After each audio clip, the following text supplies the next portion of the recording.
बस 1 से 2 मिनट में स्टार्ट करेंगे, बच्चे और ऐड हो जाए थोड़े से।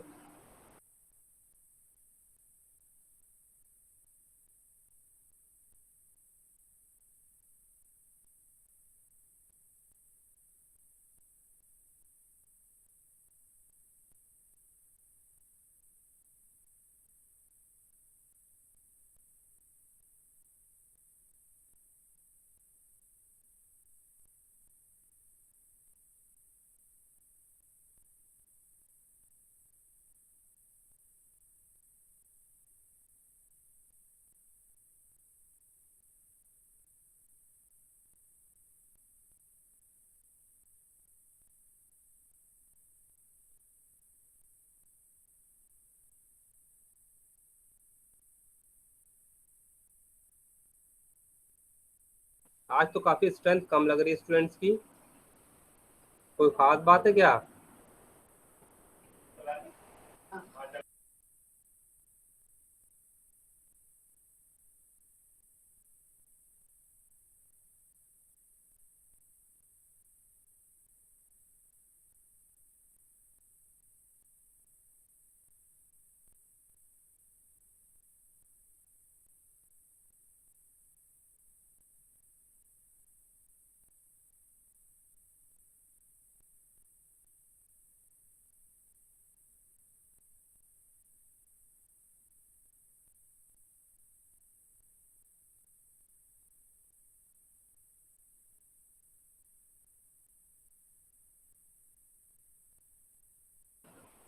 चलिए भी बच्चे स्टार्ट होते रहेंगे, हम स्टार्ट करते हैं।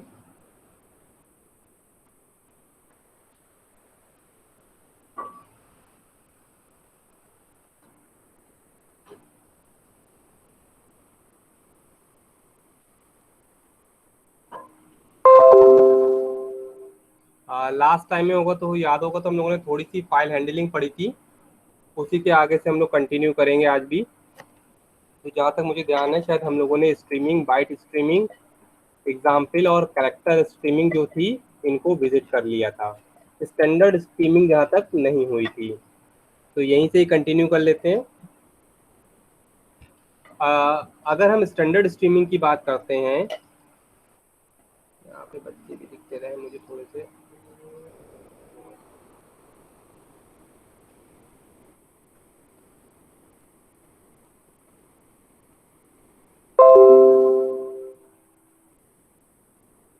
हाँ, अगर हम स्टैंडर्ड स्ट्रीमिंग की बात करते हैं तो यहाँ पे ध्यान में रखना पड़ा स्टैंडर्ड स्ट्रीमिंग से कॉन्सेप्ट क्या उठ रहा है।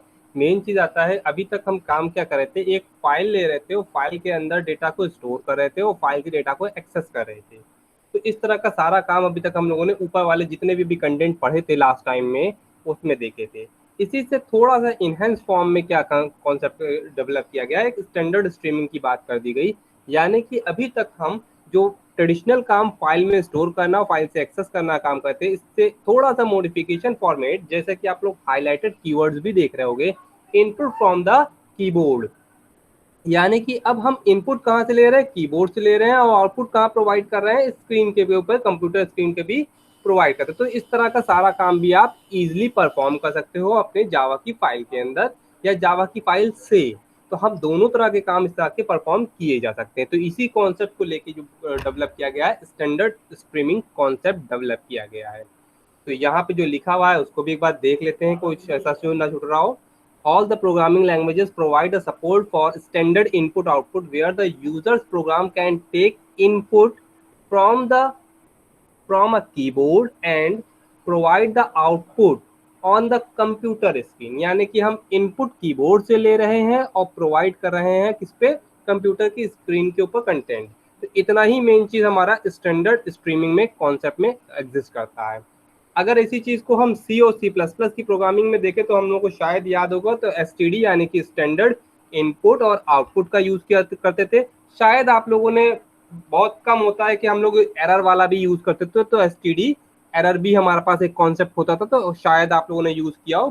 ज्यादातर हम लोग एस टी डी इन और एस टी डी आउट का ही यूज करते हैं, तो एरर का कम किया होगा, लेकिन एरर भी हमारा इस तरह से स्टडी होता है। सेम उसी तरह से जावा के अंदर भी 3 स्टैंडर्ड प्रोवाइड किए गए हैं। स्टैंडर्ड इनपुट, स्टैंडर्ड आउटपुट और स्टैंडर्ड एरर। जैसे वहां पे एग्जिस्ट करते थे तो वैसे ही सेम कॉन्सेप्ट हमारे पास यहाँ पे भी है, और इनके लिए क्लासेस प्रोवाइड गए हैं, यानी कि system dot in, system dot out और सिस्टम डॉट एरर यानी कि ERR। तो इन्हीं तीनों चीजों को देखते हैं। इसमें मेंशन क्या किया गया है, एक लाइन पढ़ लेते हैं।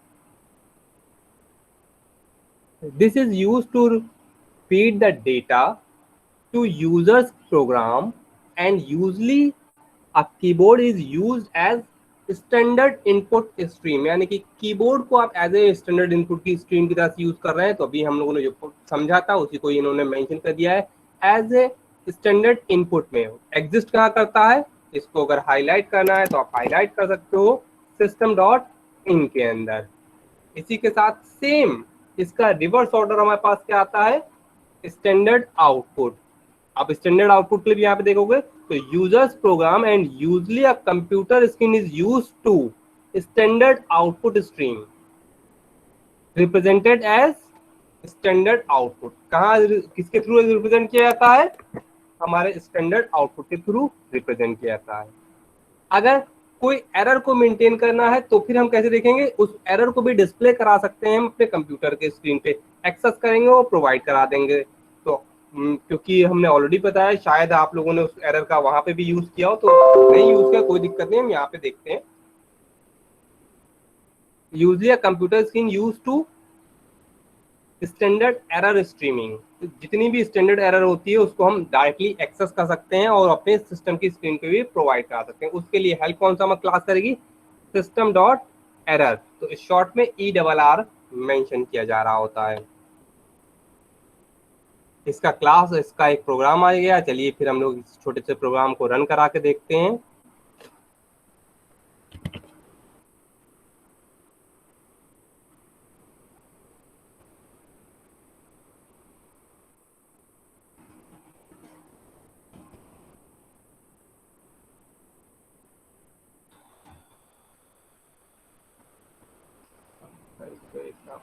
थोड़ा छोटा कर लेते हैं।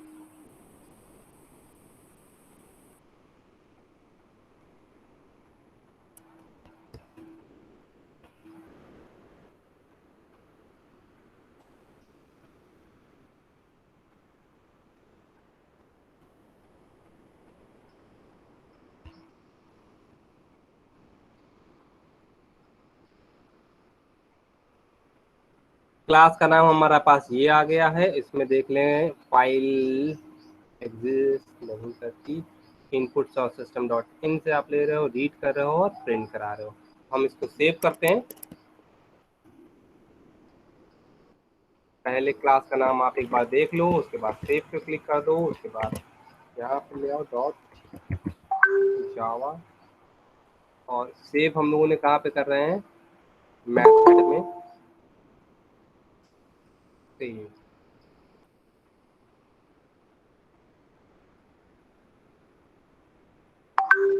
सेव कर दिया, रन करा के देखते हैं।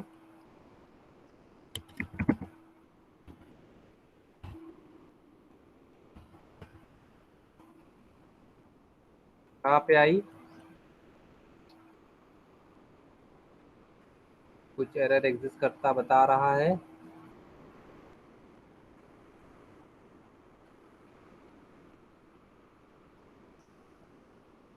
क्लास नेम, क्लास नेम क्या है,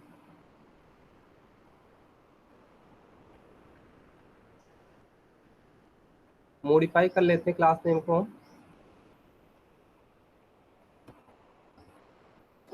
रीड वन के नाम से सेव एज कर लेंगे।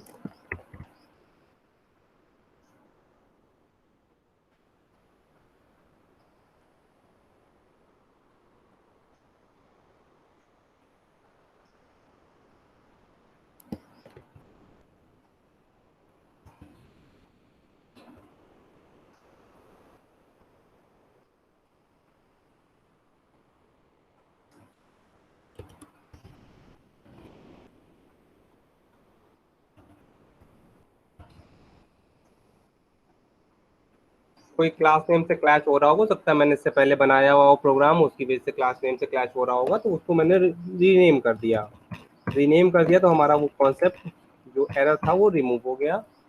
अब यहाँ पे सबसे पहले है enter character Q to quit. अब प्रोग्राम को देखते जाएं और इसको हम लोग समझते जाएंगे कहाँ से क्या वर्किंग की जा रही है इसके अंदर एग्जैक्टली।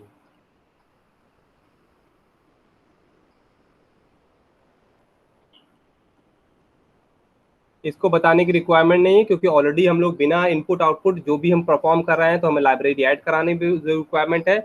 अभी आप लोगों ने ये भी देखा कि हमने नेम को मॉडिफिकेशन करके यूज किया, तो ये क्लास नेम है जिसकी हेल्प से यूज कर रहे हो। पब्लिक स्टैटिक वॉइड मेन, अगर कोई एक्सेप्शन आती है तो थ्रो कराओगे, जो कि हम लोगों ने ट्राई कैच और फाइनली का यूज किया है, तो आप एक्सेप्शन थ्रो करा सकते हो। इसको आप मेंशन कर दो क्योंकि फाइल हैंडलिंग में ज्यादातर एक्सेप्शन कभी भी हो सकती है, पॉसिबिलिटीज बनती है, तो आप इसकी हैबिट हमें डालना ज़्यादा बेटर रहता है कि हम यूज़ करें। तो हटा भी देंगे तो एरर स्टार्टिंग में कोई नहीं आएगी, जैसे कि मैं आपको बाद में भी कहोगे तो आप हटा के भी दिखा दूंगा, तो इससे कोई ज़्यादा एरर नहीं आएगी अगर पूरा प्रोग्राम ठीक है। तो एक्सेप्शन हैंडलिंग आपका इसलिए तो रन टाइम पे किसी तरह का इश्यूज जनरेट ना करे। तो ये ट्राई कैच हमने लगाया है, हम लोग इसको आगे भी पढ़ेंगे। अब यहाँ पे इनपुट स्ट्रीम रीडर, यानी कि अगर आपको स्टैंडर्ड इनपुट पे यूज करना है तो हमें क्लासेस का मॉडिफिकेशन हो जाता है और यहाँ पे क्लास यूज की जाती है इनपुट स्ट्रीम रीडर।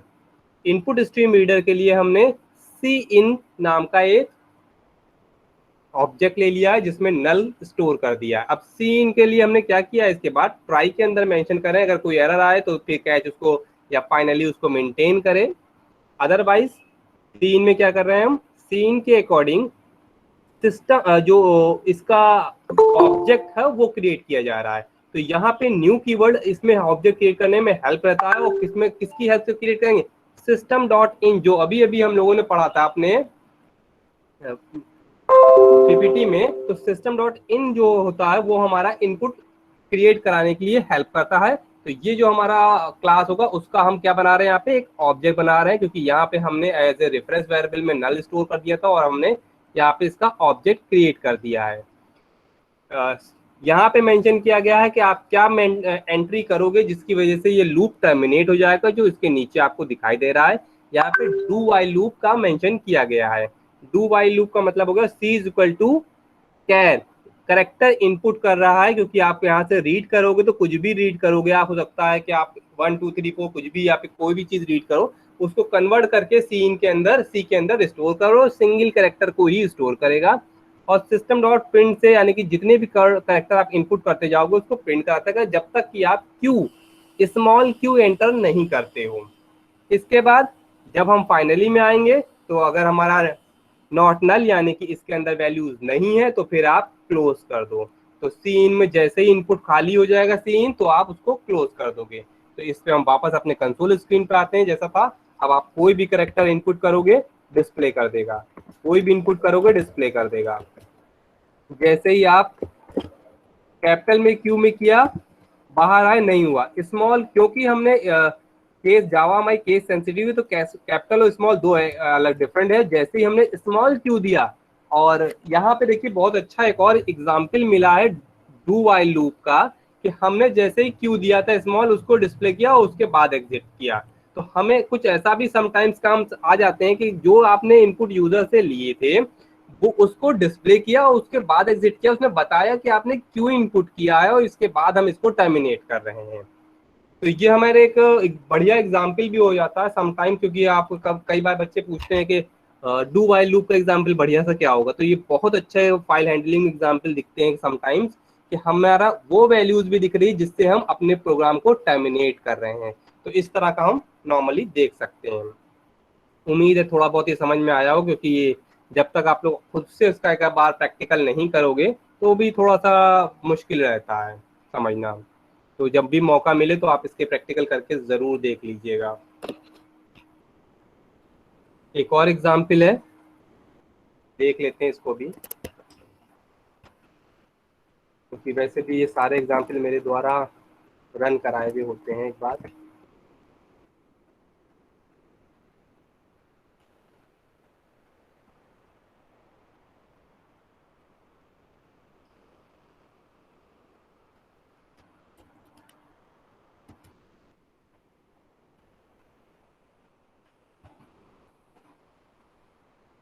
इसमें भी फाइल स्ट्रीम, यानी कि अब अगर आप दोनों फॉर्मेट से काम कर सकते हो, फाइल के अंदर वैल्यूज प्रोवाइड कर दी गई हैं। फाइल से वैल्यूज आपकी किस में अंदर आ जाएंगी, फाइल इन के अंदर स्टोर कर दी जाएंगी। फाइल इन में आने के बाद आप क्या करोगे, फाइल इन डॉट रीड, जब तक कि फाइल रीड करता जाए, जब तक कि उसको नल करेक्टर ना मिल जाए, और जितनी भी वैल्यूज होंगी वन बाय वन वो स्टोर करता चला जाएगा किसके अंदर, आई के अंदर, और आई को एज ए करेक्टर फॉर्मेट में वो प्रिंट करा देगा। तो अगर हमने कोई फाइल बनाई है, फाइल आपको पहले बनानी पड़ेगी, उसके अंदर स्टोर करना पड़ेगा वैल्यूज, और उसके बाद ही आप इस प्रोग्राम को यूज कर पाओगे। तो मेरे ख्याल से इसकी रिक्वायरमेंट लग नहीं रही है, अगर आपको लगे तो मैं इसको भी रन करा के दिखा दूंगा, अदरवाइज मैं नेक्स्ट कर दूंगा। इसमें अगर है तो यहाँ पे आपका फाइल इनपुट स्क्रीन ये थी। एक चीज आपको और बता दें, यहाँ पे एक बार और ध्यान से देख लिए, यहाँ पे फाइल के बाद डॉट लगा के फाइल इनपुट स्ट्रीम का यूज किया गया है, यानी कि इस समय हमारे पास ओनली केवल फाइल इनपुट स्ट्रीम ही जो क्लास है वो अवेलेबल है, अदरवाइज रिमेनिंग क्लासेस नहीं अवेलेबल है। अगर आप इसको रन करा के देखोगे तो हमारे पास क्या आउटपुट आएगा, यहाँ पे जो एस्ट्रिक लगता था, यानी कि रिमेनिंग अदर क्लासेस जो हमारे पास अवेलेबल थे वो अवेलेबिलिटी में नहीं है। और अगर हम इसकी जगह इनपुट की जगह आउटपुट फाइल का भी यूज करने की कोशिश करेंगे तो हम यूज नहीं कर पाएंगे, जैसा कि अभी आपको नेक्स्ट वाले प्रोग्राम में दिखाएंगे, आउटपुट स्ट्रीम की हेल्प से जो आप वर्किंग कराओगे तो वो इसमें नहीं हो पाएगा। तो हमेशा में ये ध्यान में रखना पड़ेगा आपने क्या चीज यहाँ पे अपने प्रोग्राम के अंदर एक्सेस की है, तो जो भी फाइल एक्सेस की होगी उसी के कंटेंट अवेलेबल होंगे। जो फोल्डर एक्सेस किया होगा, यानी कि जो क्लास एक्सेस किया होगा, उसी के ही आगे के रिमेनिंग सब क्लासेस या फिर फंक्शंस यूज कर पाएंगे आप। ये आपको ऑलवेज इसमें रिमेंबर रखना पड़ेगा, याद रखना पड़ेगा, तभी आप इसका यूज बेटर कर पाओगे। और एक चीज ये है कि फाइल हैंडलिंग थोड़ा सा लार्ज हमारे पास कंटेंट है, तो फाइल हैंडलिंग में ढेर सारे हमारे पास अवेलेबिलिटी में क्लासेस भी हैं, तो अलग अलग क्लासेस के अकॉर्डिंग सारी वर्किंग होती है। तो आपको एक चीज और है कि याद करना पड़ेगा, कोई एक दो प्रोग्राम जरूर याद कर लीजिएगा, जिससे कि समटाइम्स एक्सटर्नल प्रोग्राम में, इंटरनल में कभी कभी आपको प्रोग्रामिंग दे दी जाती है, तो हो सकता है कि विदाउट नेम ये ना दिया जाए कि इनपुट कौन सी फाइल का यूज करते हुए करना है। वैसे ज्यादातर आप देख रहे होगे तो एक भी प्रोग्राम याद कर लोगे, रट लोगे, समझ लोगे, और उसके बाद आप काम करोगे तो आपके लिए सारी प्रोग्राम बनाना इजी हो जाएंगे, क्योंकि ज्यादातर फाइल नेम चेंज होते हैं और कोई खास कंटेंट चेंज नहीं हो रहा होता, और ज्यादातर हमारे सारे content as it is work कर रहे होते हैं। जैसे हमारी फाइल इनपुट थी, सेम उसी तरह से हम फाइल आउटपुट की भी बात करेंगे। फाइल आउटपुट का कॉन्सेप्ट वही हो गया जो अभी हम लोगों ने पढ़ा था थोड़ी देर पहले, यानी कि हम क्या कर रहे हैं, is use to create a file and write data into it. मतलब आप फाइल को क्रिएट कर रहे हैं, उसके अंदर आप डेटा को राइट डाउन कर रहे हैं। The stream would create a file if it does not already exist, automatically create कर देगी अगर नहीं फाइल है तो, लेकिन उसका फाइल नेम आपको प्रोवाइड करना पड़ेगा। ये ध्यान में रखना, अगर आपने पाथ नहीं दिया है तो जिस फोल्डर में आप एग्जिस्ट करते हो उसी के अंदर ही बाय डिफॉल्ट वो फाइल क्रिएटेड हो जाएगी before opening it for output. हाँ, यहाँ पे दो कंस्ट्रक्टर की बात की जा रही है आपके फाइल ऑब्जेक्ट के लिए। तो यहाँ पे दोनों कंस्ट्रक्टर को देख लेते हैं। पहला कंस्ट्रक्टर में क्या कह रहे हैं, यहाँ पे डायरेक्टली इन्होंने प्रोवाइड कर दिया है, यानी कि पाथ, और ऑटोमेटिकली ये जो एफ फंक्शन के अंदर हमारा क्या आ जाएगा, इस कंस्ट्रक्टर से पूरा पाथ क्रिएट करके उस फाइल की कंप्लीट डिटेल अवेलेबिलिटी में आ जाएगी। और हम आउटपुट स्ट्रीम से डायरेक्टली उसका जो भी एफ का यानी कि फंक्शन का जिस तरह से हमें यूज करना है, हम इजीली यूज कर सकते हैं। इसी का एक और फॉर्मेट है फाइल, यानी कि जो स्टैटिक फाइल्स होती हैं, यानी कि बने बनाए फाइल्स के जो फंक्शंस होते हैं, हम उनका यूज करते हुए भी फाइल को क्रिएट कर सकते हैं। अगर आपको याद हो तो इससे पहले भी आप लोगों ने फाइल क्लासेस अदर में शायद पढ़े हुए हों, नहीं भी है तो मैं बता दूं, ये पहले से बने बनाए फाइल्स होती हैं, इनके ढेर सारे फंक्शन होते हैं जो डायरेक्टली अपने प्रोग्राम्स में यूज कर रहे होते हैं। तो उस फाइल की हेल्प से हम डायरेक्टली इस पाथ को क्रिएट करते हैं, और उस पाथ के अंदर जो फाइल होती है उसको भी क्रिएट करते हैं, है ना। पाथ को मैं थोड़ा सही कर दूं, यहाँ पे समटाइम्स टाइपिंग में मिस्टेक हो जाती है, डबल स्लैश लगाइएगा। अगर आप यूज कर रहे हैं तो फिर डबल स्लैश लगाइएगा, सिंगल स्लैश मत लगाइएगा। या यहाँ पे भी डबल स्लैश लगाइएगा।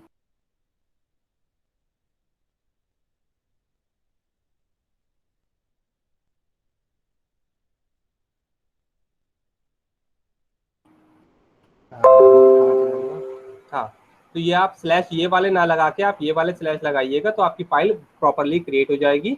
तो चेक कर लीजिएगा, आपको इश्यूज नहीं आएंगे इसमें।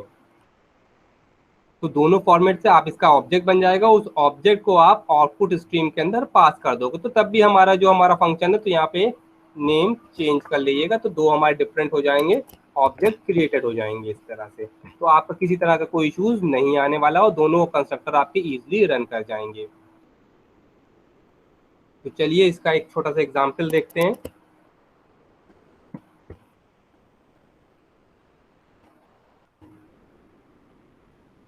ये हमने पेस्ट कर दिया है। इसमें भी स्पेसिफिक सिर्फ आउटपुट स्ट्रीम का यूज किया है, क्योंकि हमारे लास्ट टाइम में भी एरर आया था, तो हम इनपुट आउटपुट 1 कर देते हैं। फाइल नेम हमने मॉडिफाइड कर दिया है, इसी नाम से सेव कर ले रहे हैं।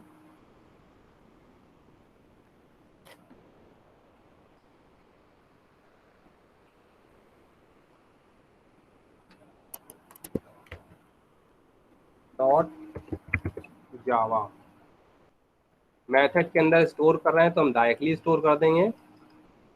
अब एक चीज और है, ये फाइल अगर जो आप दिख रहा है, तो हमने पाथ नहीं दिया। पाथ ना देने का मतलब क्या आ जाएगा, डायरेक्टली आपका ये टेस्ट नाम की फाइल क्रिएटेड हो जाएगी। तो एक चीज और हमें चेक करना पड़ेगा, क्या हमारे उस फोल्डर के अंदर, क्या हमारे इस मेथड फोल्डर में कोई टेस्ट नाम की फाइल तो नहीं पड़ी है। एक काम करते हैं, इतना ढूंढने की अपेक्षा फाइल नेम में हम बढ़िया सा मॉडिफिकेशन कर लेते हैं, टेस्ट 99 कर देते हैं, ठीक है। अब टेस्ट 99 कर देंगे, इसके बाद आप ट्राई कैच अप्लाई किया गया है। ट्राई कैच अप्लाई करने के बाद एक स्ट्रिंग के अंदर वैल्यूज स्टोर कर दी गई हैं। जो वैल्यूज आई हैं वो गेट बाइट की हेल्प से, क्योंकि हमारा पास जितना भी कंटेंट स्टोर किया जाएगा वो बाइट के फॉर्मेट में होगा, तो वो हमारे किसी न किसी एरे में स्टोर किया जाएगा। एरे में हमने स्टोर कर दिया, उस एरे को राइट के लिए पास कर दिया जाए, तो सारा डेटा जितना भी एरे के अंदर जब तक नल ना हो जाए, बाय डिफॉल्ट सारा राइट कर देगा और हमारे डिस्प्ले हो जाएगा मैसेज। तो अब हम इसको सेव करते हैं, मूव करते हैं अपने यहाँ वाले कंटेंट पे। हमने किस नाम से सेव किया है, इस पे सेव किया है।